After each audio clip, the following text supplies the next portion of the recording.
The Joe Rogan Experience. Lately, I've been wondering how a fight between a Toa and a Bohrok would go down. Like, if you threw them both into the octagon, how do you think these guys would match up? Great question, Joseph. Okay, so if we want to break this down, we have to look at the archetypical nature of the Toa and the Bohrok.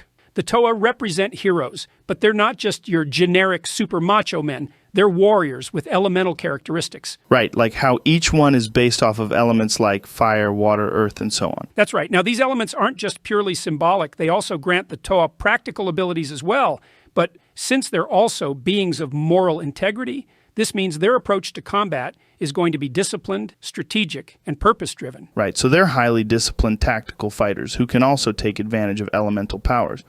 But what about the Bohrok? These guys seem hella overpowered for their size, like a fucking jacked chimpanzee. Well, you see, the Bohrok, on the other hand, are more like a force of nature. They aren't individual fighters in the traditional sense. They typically operate in swarms, driven by a singular purpose. They basically act almost like natural disasters, systematically clearing everything in their path. In terms of combat, though, they're totally relentless, but they lack any kind of individual consciousness.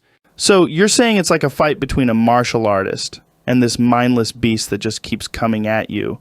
Yes, exactly. That's a great comparison, Joseph. The Toa would approach the fight with strategy, using their elemental powers in an insightful way.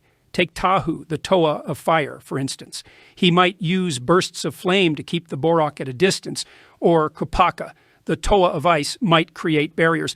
The Bohrok, however, don't easily get fatigued, and its objective isn't personal. It just wants to fulfill its programmed function, which is to destroy. Because of that, the Bohrok would just continue to keep fighting, no matter what. Man, that seems like such an exhausting fight, though. Well, the real challenge for the Toa would be to use their intellect to outmaneuver the Bohrok. It's like the notion of working smarter, not harder. This battle between Toa and Bohrok is literally a metaphor for that exact idea.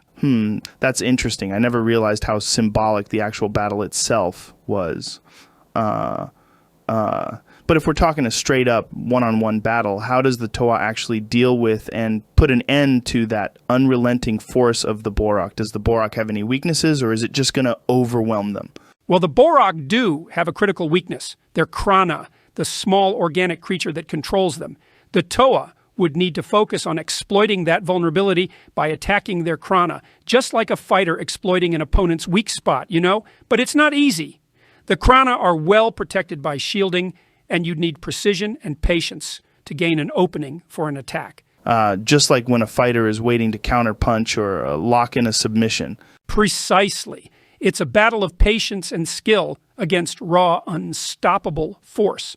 In a sense, this battle mirrors how we deal with overwhelming problems in our own lives by strategically focusing on what we can control and then using our strengths wisely. Man, that's deep. I never thought about it like that. So it's not just about brute force. It's all about being strategic and pouncing on opportunities. It's actually insane how much meaning and practical wisdom is found in the lore of Bionicle. Man, I feel like I learned something today.